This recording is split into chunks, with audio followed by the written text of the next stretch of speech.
What is going on, everybody? How is everybody doing today? Welcome back here today to another episode of the Just Ballin' podcast. Today, we are doing our annual one question for every NBA team as we enter into a new season. We're going to go through all 30 teams today, division by division. There'll be timestamps in the description as well if you just want to jump to your favorite team. And yeah, I did this last year, and I think it's really interesting to look.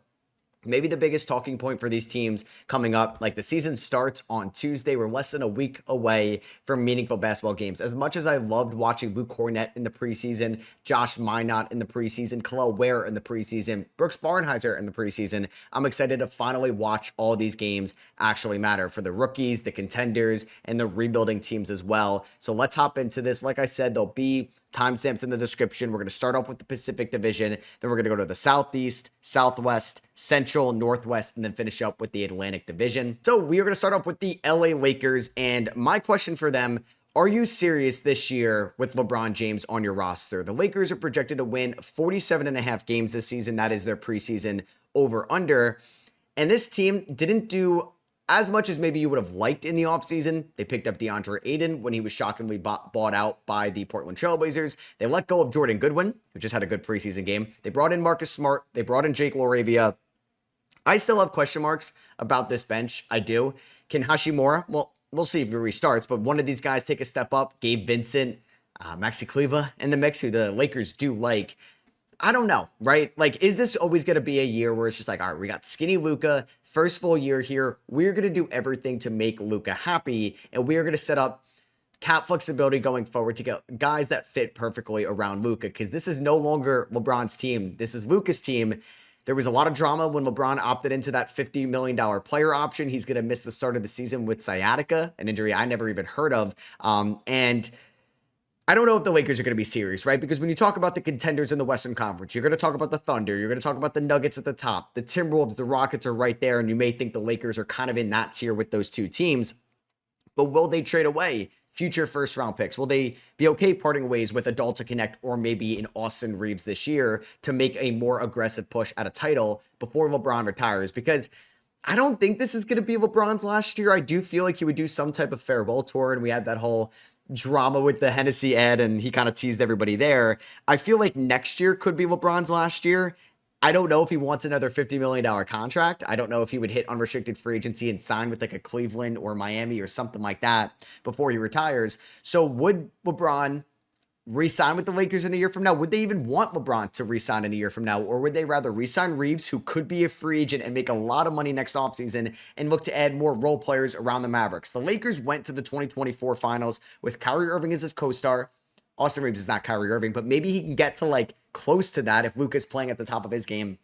And instead of giving LeBron $50 million, you get your PJ Washington, you get your Daniel Gafford, you get somebody like that that can help you in other aspects of the game rather than having LeBron, another ball dominant guy at his age. So we'll see what ends up happening with LeBron. We'll see if they would trade away future first round picks. Would they be aggressive at the deadline, or is this team just kind of in full Luka mode? And we kind of know this is going to be the last year of LeBron in Los Angeles. For the Clippers, it's an easy one for me. It's just like what's going on with the Kawhi Leonard aspiration situation now.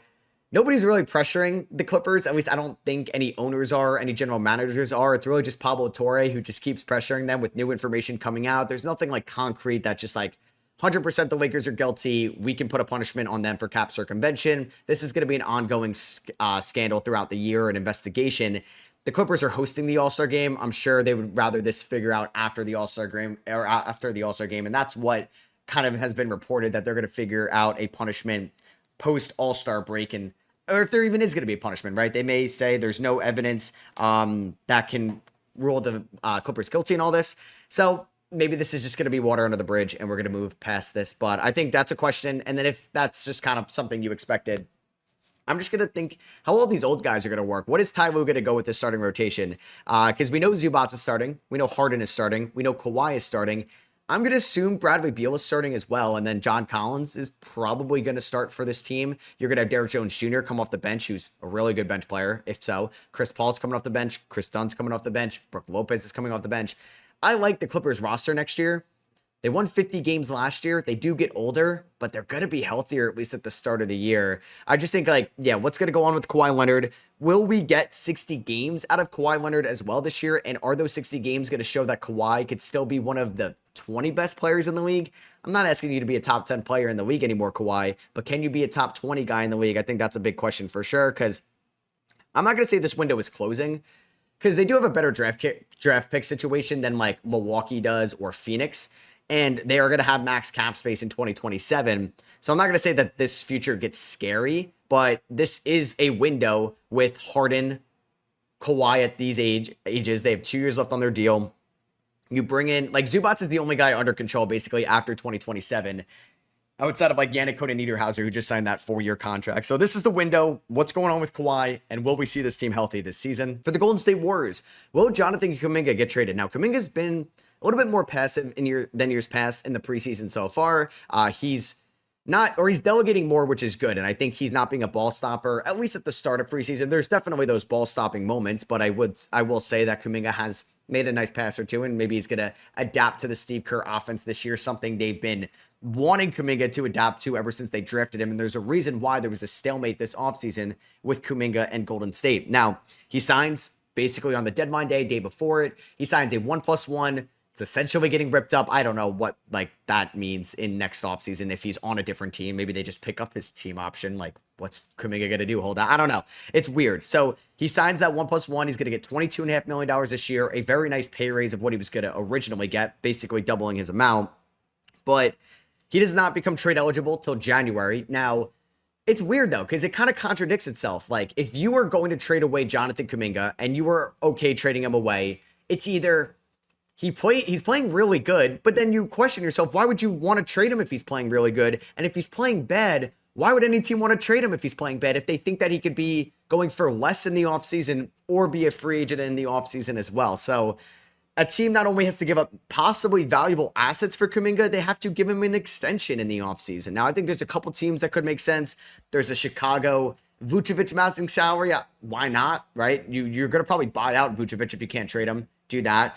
Phoenix could get interested or involved in Kuminga. Maybe Golden State is like, we're not getting anything for Kuminga. He's lost some value. Can we pick up a Grayson Allen, a Royce O'Neal? Maybe not the most sexy options in the world, but it's at least options for our playoff run. Maybe there's a Malik Monk, Jonathan Kuminga trade. Maybe there's a Malik Monk and Keon Ellis for Jonathan Kuminga trade that ends up happening, because we'll get to the Kings in a second. So my big question this year, will Kuminga get traded? I've come around on the Warriors a little bit more. I didn't love their offseason, but man, am I excited to watch Al Horford. Now, this is the oldest starting lineup in the NBA, so there is injuries that could definitely happen this year for Golden State just because of age, but they were so good in the second half last year when Jimmy was in and Kuminga was out. We'll see how they look this year. It's still a deep roster. It's not the deepest roster, but I would say it can be better than last year at times. I mean, Melton healthy, Seth Curry in the mix, Gary Payton back in the mix.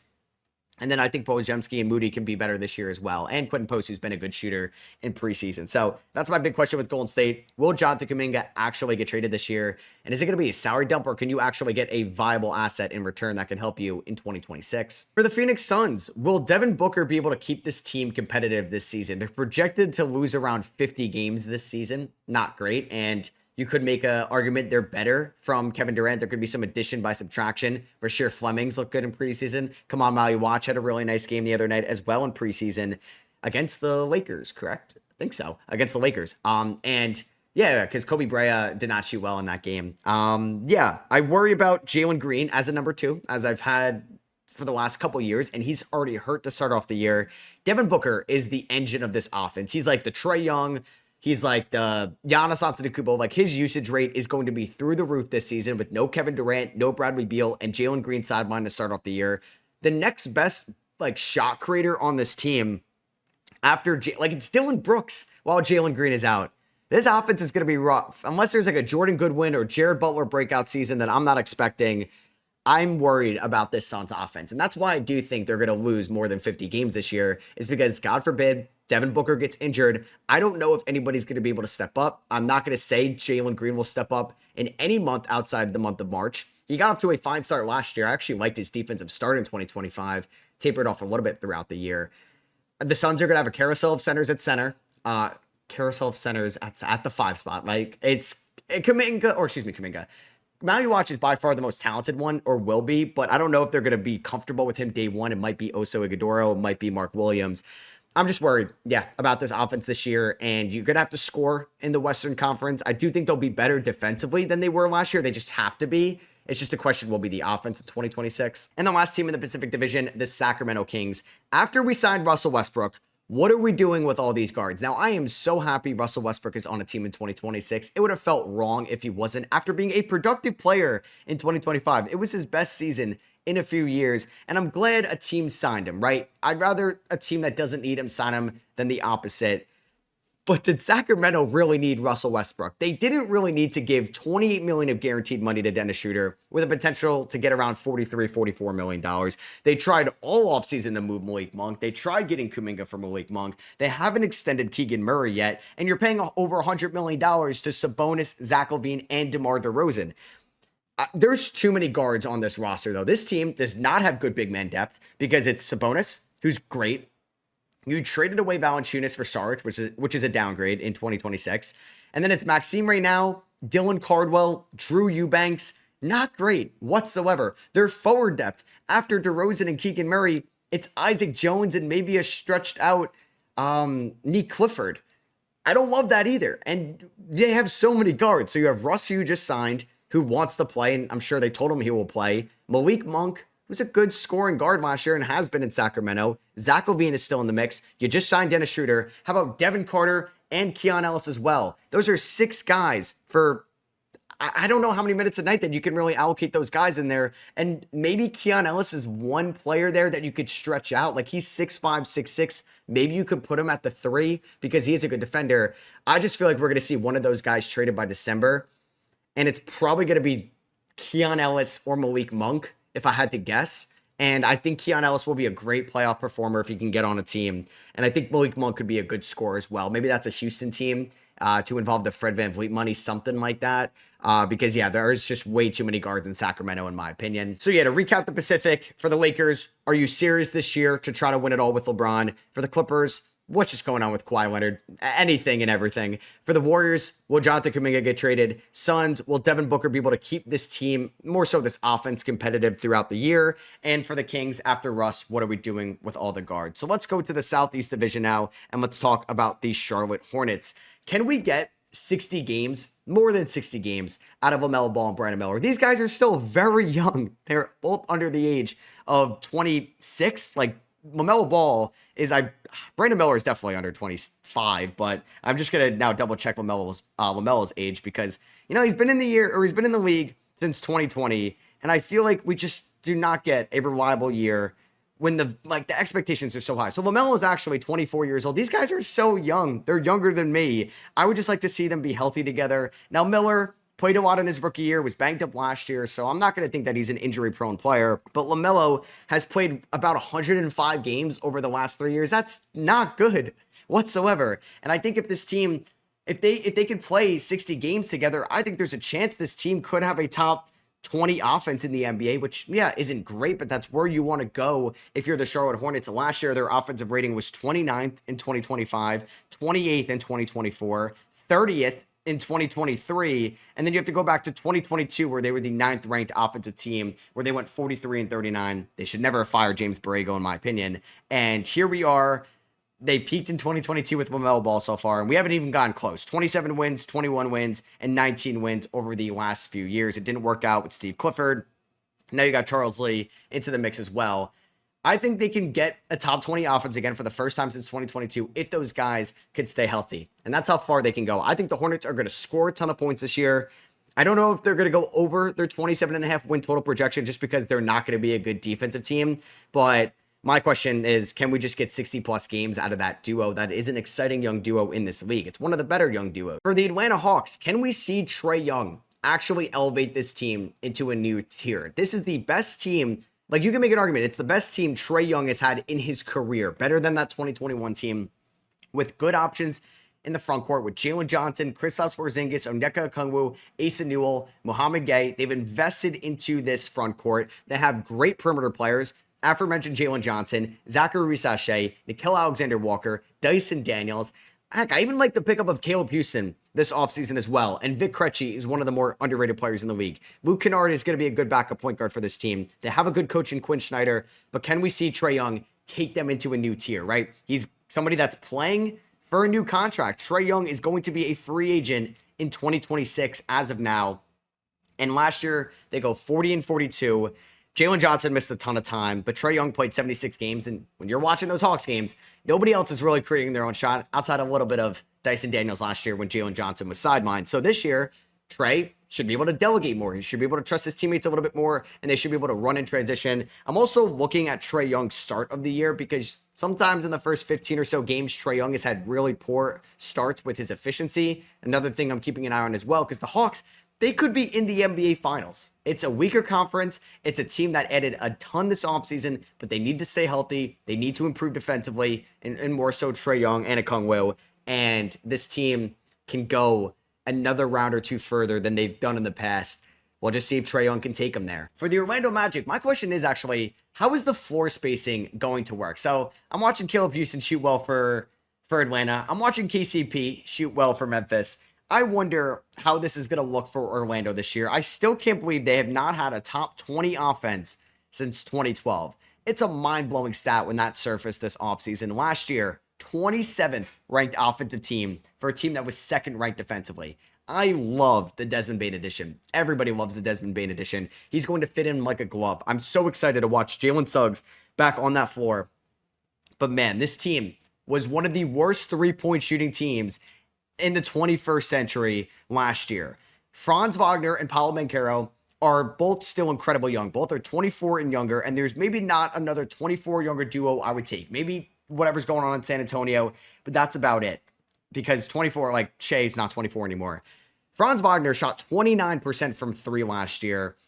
And that's like, it doesn't make any sense because he does everything else so well. He's good around the rim. He's a good free throw shooter. He's a great defender, help defender, on-ball defender, good passer, good downhill driver, and decision maker. But the guy cannot hit threes. Powell last year, 32% from three on 6 attempts a night. Not what you want at that volume.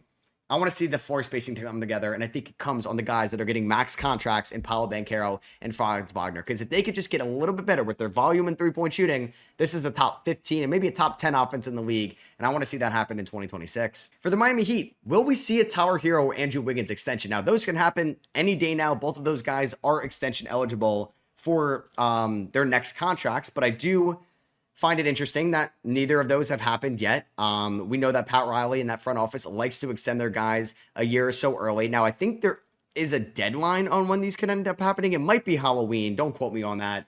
So I find it interesting that this hasn't been done because everybody knew that they were extension eligible on October 1st, and no deal has been signed on, and we know Hero's going to miss the first few weeks. And I would find it telling if Hero does not sign an extension, maybe they're further apart along than we think. Wiggins has a player option for 2027. There's a good chance. Actually, you may think he's going to opt in. I think Wiggins is a better player than Collins and might get more because he's a wing that could be connecting and play defense. I'm not saying it's Gordon Hayward 2.0, but if you remember, Gordon Hayward was a free agent in the 2020 offseason, 2021 offseason, and we all thought he was going to pick up that player option with the Celtics because it was like $30+ million. He declined it and got over $100 million from the Hornets. Teams will have cap space next offseason. Now, I don't think Andrew Wiggins is signing $100 million, but who's to say somebody wouldn't throw 3 for $60 at him and he's like, okay, I can get double the guaranteed money right now and I'm rich. So I think there is a chance that could happen next offseason. I'm keeping an eye on those extensions right around when the season starts and a couple weeks after that. And the last team in the Southeast Division, the Washington Wizards, who emerges as the foundational building blocks. This team has a ton of quantity of young talent. I think they went 3 for 3 on first round picks in the 2025 draft. I think they can go 2 for 2 on first round picks in the 2026 draft. You have AJ Johnson as well, Cam Whitmore, Bilal Coulibaly. There is so much young talent on this Washington Wizards team. We know they are going to be bad this year. Their pick is top 8 protected to the Knicks. They want to keep that pick. It's a young team. They have bad big men depth. I also don't think they're going to be great defensively. I think they could be better defensively than Charlotte, but it will be close. I just want to know who's the main guy after this year? Will it be Sarr? Will it be Trey Johnson? Will it be Bilal Coulibaly? I'm going to think it's going to be Trey and maybe Sarr. because you're not going to be able to keep everybody. You're not going to be able to develop everybody. I want to find like 3 or 4 guys that are like legitimate building blocks for this team going forward that you think can either be two-way players, complementary players, or high-end scorers. Let's find that out this year. So for the Southeast, for the Hornets, can we get 60-plus games out of their young duo of LaMelo Ball and Brandon Miller? For the Atlanta Hawks, can we see Trae Young actually take this team to the conference finals or NBA finals with the new talent around him? For the Orlando Magic, how is the floor spacing going to work this year? And more so, can we see a shooting jump from Paolo Banchero and Franz Wagner? For the Miami Heat, will we see a Tower Hero or Andrew Wiggins extension this season? And for the Wizards, who emerges as the foundational building blocks? Let's go over to the Southwest Division. All right, on to the Central Division now. Let's talk about the Chicago Bulls. How serious are we about rebuilding? Will we actually move on from Nikola Vucevic this year? Will we trade him? And if we can't trade him, are we going to buy him out? Are we going to actually trade away an Ayo Dosunmu or Kobe White, Kevin Huerter, Zach Collins, Javon Carter, Isaac Okoro, any of these guys moving forward? Are we going to extend Kobe White? Are we going to extend Ayo Dosunmu? And how serious are we as like for Billy Donovan and the organization developing Montes Buzelis as maybe the franchise player of this team? Because I think you should be serious about that. And I think that should be okay that you're going to lose a couple more games this year. It's okay, Jerry Reinsdorf. It is okay not to make the playing tournament and try to get a better pick. I know you don't want to lose money. I know nobody wants to lose out there. These guys are playing for their jobs, but I think it would be beneficial for the Bulls' future to lose a few more games this year to land an actual top 10 pick. Because I don't know, if you're looking at this Bulls team with Montes Buzelis, Josh Giddey, Noah Essengate, Kobe White, sure, and Darren freaking Peterson or Karen Boozer, we are elevating them into a new tier. You're going to like the Bulls' future more than you're going to like half of the Eastern Conference teams' futures if they're able to land in Cameron Boozer or in Darren Peterson. But we will not get there if this team stays too competitive, which is fine. Make the playing tournament, have a raucous crowd at the United Center for a 9-10 matchup, and get the 12th overall pick again. That's fine. But the odds of you hitting that franchise talent at 12 is so much harder, obviously, than getting it in the top 3. And on to Milwaukee. Can Giannis save the team this season? And vice versa? Can they basically save Giannis's chances of staying in Milwaukee? I'm sorry, Bucks fans, but it's going to be a talking point all year. Now, I think the Bucks have talent. I'm just worried that Doc Rivers isn't going to get the most out of this talent. I'm afraid that he's going to have too long of a leash for Kyle Kuzma because of his veteran status in the league and his contract. I'm worried that we're not going to see as much Ryan Rollins as we should this year. I think we should see more AJ Green. I'm sadly out on Andre Jackson. He has not had a good preseason. We know Bobby Portis is a good player. We know AJ Green and Gary Trent Jr. can shoot the basketball. But will Doc Rivers be able to be a good head coach in the regular season and make this team, with Giannis's help, with the most of his help, get 48 to 50 wins, get a 3 seed, 4 seed, and make it to a conference finals to convince Giannis we can stay? Because next offseason, if Giannis signs an extension, you still are going to have plenty of flexibility to make moves, make trades, and now you have an additional pick or two to potentially move if you get that okay from Giannis to sign a 3 to 4 year extension. But if Giannis does not, we're trading Giannis, right? Like, you can't run the risk of him being a free agent in 2027, get back nothing for him. So yeah, can Giannis save this Bucks team this year from being like a playing team? And can the Bucks save the fans' hopes of keeping Giannis in Milwaukee? I also realized too that I went to the Central Division from the Southwest, so don't worry, we'll go back to the Southwest Division. For the Indiana Pacers, I actually have this as the same thing about Memphis, and when we get to Memphis, it'll be the same thing. Is this going to be a playoff team, or is this a retool year? They got their first round pick back from the Pelicans, so they gave up the 23rd pick in the night of the draft. Halliburton is confirmed out for the whole season. TJ McConnell is already hurt to start off the year. Benedict Mathurin is restricted free agent at the end of the year. You have Jay Huff, Tony Bradley, Isaiah Jackson, and James Wiseman as your foursome center rotation at the moment. We're maybe going to see a leap from Jarris Walker and Andrew Nembhard or Mathurin this season. Is this going to be a team that's going to win 43 games and play competitive playing tournament basketball and maybe be a 7 or an 8 seed?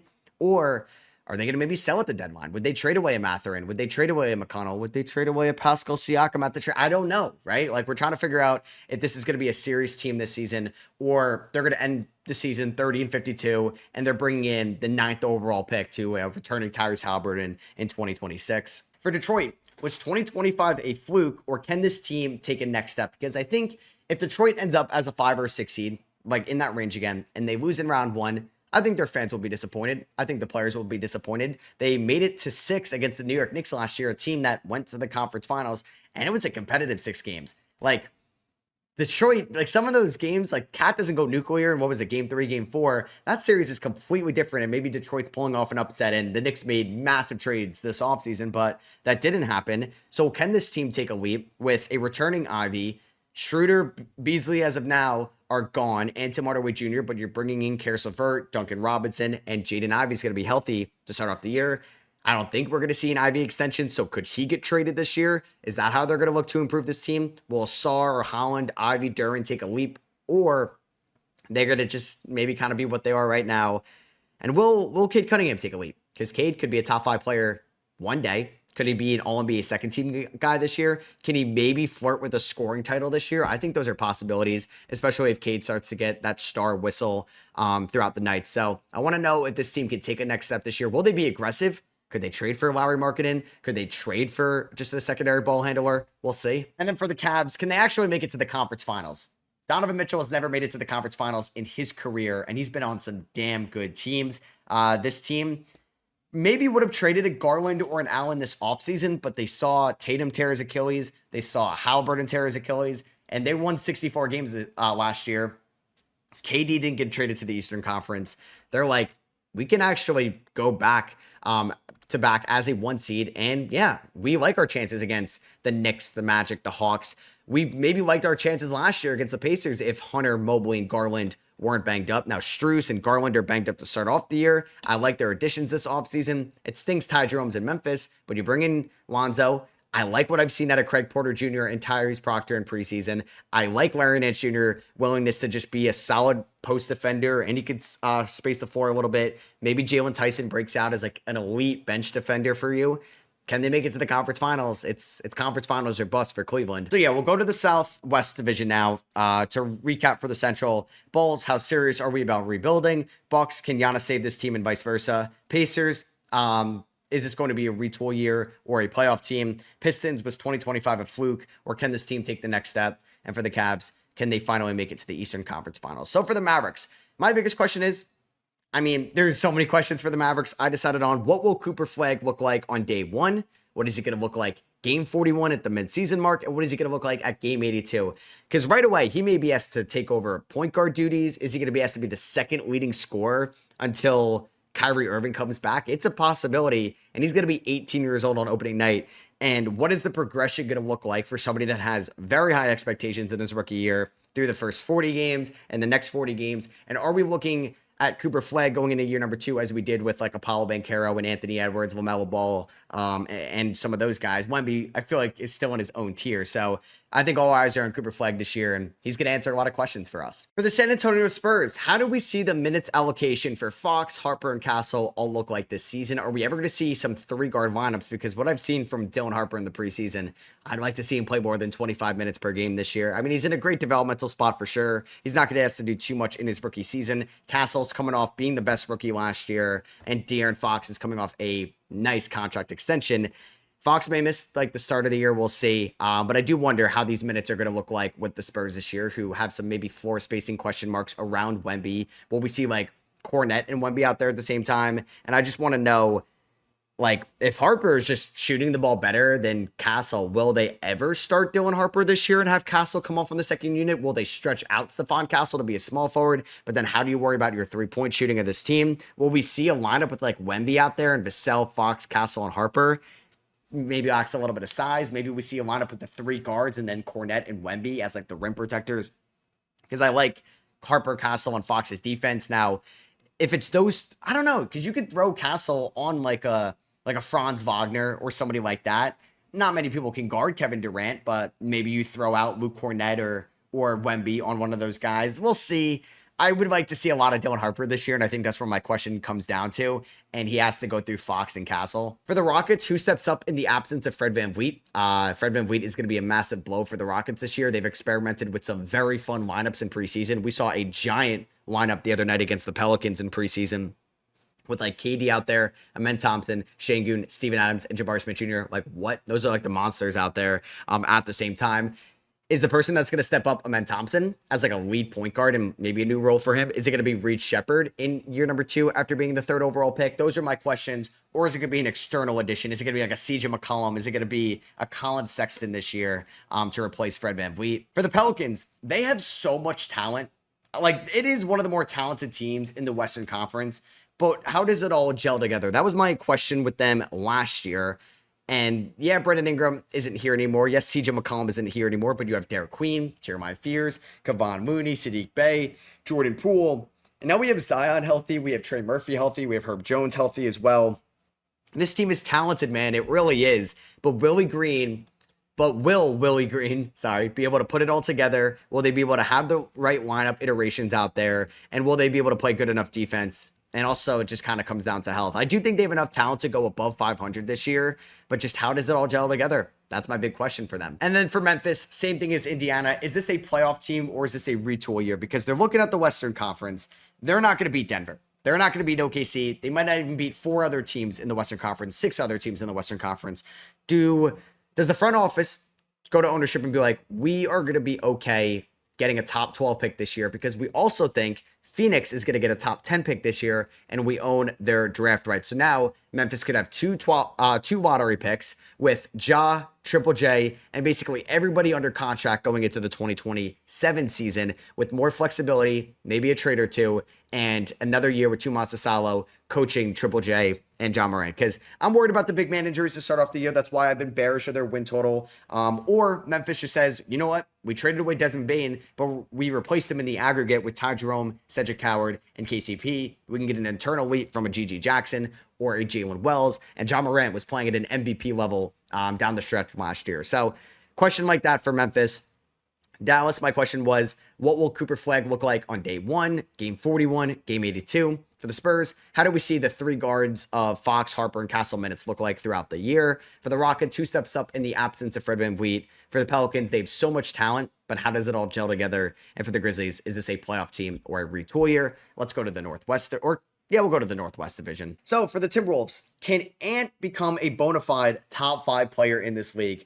I think if you talk or you ask anybody who's the 5 best players in the league, top 3 in some way, shape, or form, Jokic, Shea, Giannis.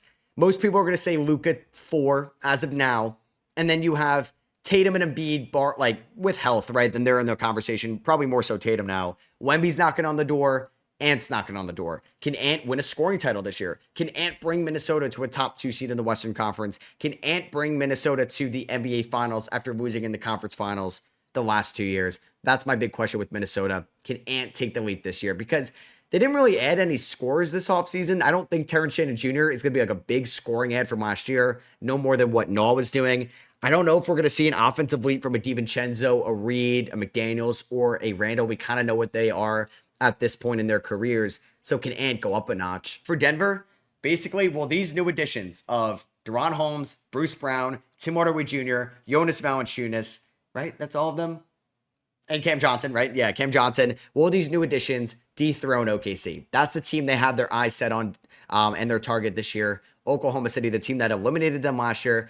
You can make an argument the only team better than them in the Western Conference or the only team better than them in the NBA. Can Jokic win MVP? Now he's in a completely different conversation of all-time players. But will those new additions be able to have them get a deeper roster and just more bodies to throw at OKC, who have a ton of bodies? So we'll see if that can happen with Denver. For the Jazz, will this team actually trade away a Lauri Markkanen? Will Ace Bailey's performance this year kind of dictate Markkanen? Yeah, in hindsight, they should have traded Lauri to probably Golden State or San Antonio in the 2024 offseason. They don't do that. Markkanen takes a hit in value in the 2025 season, and he's looked great he looked great in Eurobasket this summer. I haven't been able to catch too much Lauri Markkanen throughout preseason, but if Lauri can revert back to what he did in 2023, can we see Markkanen get traded this year? Is that a possibility?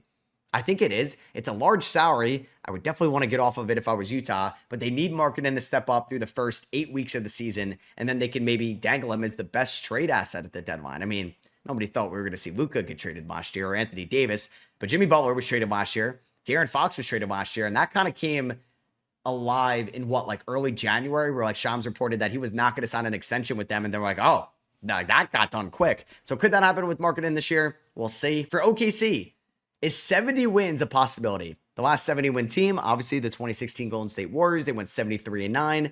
Can we see Golden State break that record? They won 68 games last year with Chet missing half of the year, Hardenstein missing like 40% of the year, Caruso missing a third of the season. It's a possibility, and it's not like they're getting old. All these young guys are continuing to get better and better. Is there another week for J-Dub? Chet? I think so. Shea? Yes. I'm worried a little bit about J-Dub's injury to start off the year, but he looked fine last year playing through that injury. We'll see. Cason Wallace can take a leap this year. Wiggins, Joe, heck, Barnhizer, Topic when he comes back from an injury I'm not going to talk about. I don't know. It is a possibility. You could look at one lens where like the West got better. Teams can guard them a little bit better. They have more tape on this team. They're going to have maybe less motivation, less hunger for the Thunder. They got their ring. Most of the young guys got paid. Maybe they're not going to have that drive that we saw from last year. It is a thing that happens. Or is this team going to go up another level and win actually 74 games this season? And for the Blazers, with Simons in Boston, for now, Scoot is sidelined. Who steps up as the number one? Is it going to be Shaedon Sharpe, or is it going to be Deni Avdija? Or is it going to be both, right? I kind of want to know at the end of the year, who is the leading scorer on the Trailblazers? Honestly, like all offseason, I would have said Deni. After watching the preseason, though, I may go Shaedon Sharpe as the leading scorer of this team. It better not be Jeremy Grant, because then I'm not going to enjoy Blazers basketball that much this year. So that is my question for the Blazers. Who steps up as like the number one scorer, Sharpe or Deni? His name's not coming back till 27. So that was my Blazers question. For the Timberwolves, can Ant become a bona fide top 5 player? For the Nuggets, will the new additions help them dethrone OKC? For the Jazz, will this team actually trade away Lauri Markkanen? And for the Thunder, is 70 wins a possibility? Let's finish this off with the Atlantic Division, where for the start of the Atlantic, we'll talk about the New York Knicks. Can they go one more round further? And how does basically the offense look around Mike Brown? So they get a new coach, they get a deeper bench this offseason. Can that catapult them past the Cavs, Magic, Hawks, Pistons, Bucks, whoever they would play in the conference finals, to the NBA finals? Can the Knicks even get back to the conference finals? They're favored to. They're the second odds, I think, best odds to get out of the East, with Cleveland at number 1. And then how does this offense look around Mike Brown? Like, we're not going to see Josh Hart and Bridges play 37 minutes a night, most likely. Same with OG Anunoby. Are we going to see Hart come off the bench? Are we going to see McBride in the lineup, starting lineup? Mitchell Robinson in the starting lineup? I don't know if we're going to see a trade from this team this year. We'll see. I think Leon Rose and the Knicks kind of realize this is our window to get to the NBA Finals. Then anything can happen. For the Nets, which rookie impresses the most? I still think it's going to be Igor Doman when he's fully healthy, ready to go this year. I'm excited to watch Doman kind of handle the rock. But Saraf has impressed me with his passing in preseason. Danny Wolf has impressed me with his passing in preseason. Drake Powell impressed me last year as a defender at UNC. He's looked like a good defender so far.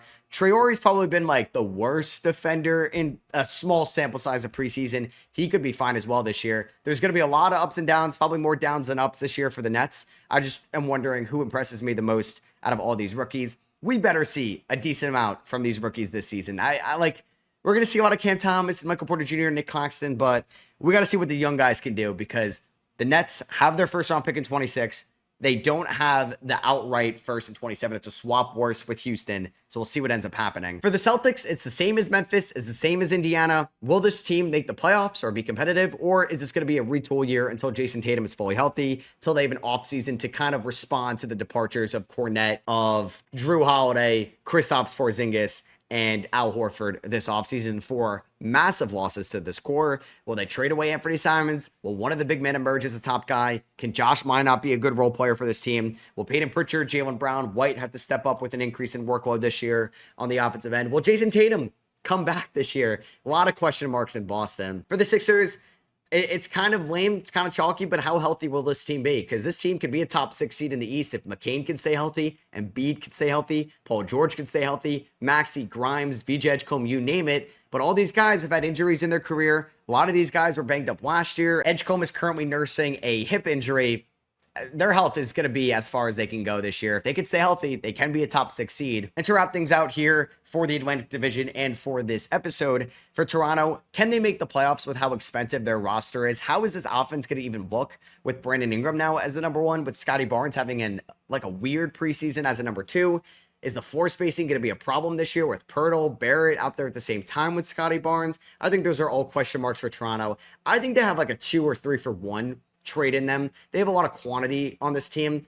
That's not the highest quality of quantity, but I do think could benefit or just could be benefiting from a 3-for-1 trade at one point this year. So for the Atlantic, for the Knicks, how does this offense look around Mike Brown, the new head coach, and can they go one more round further?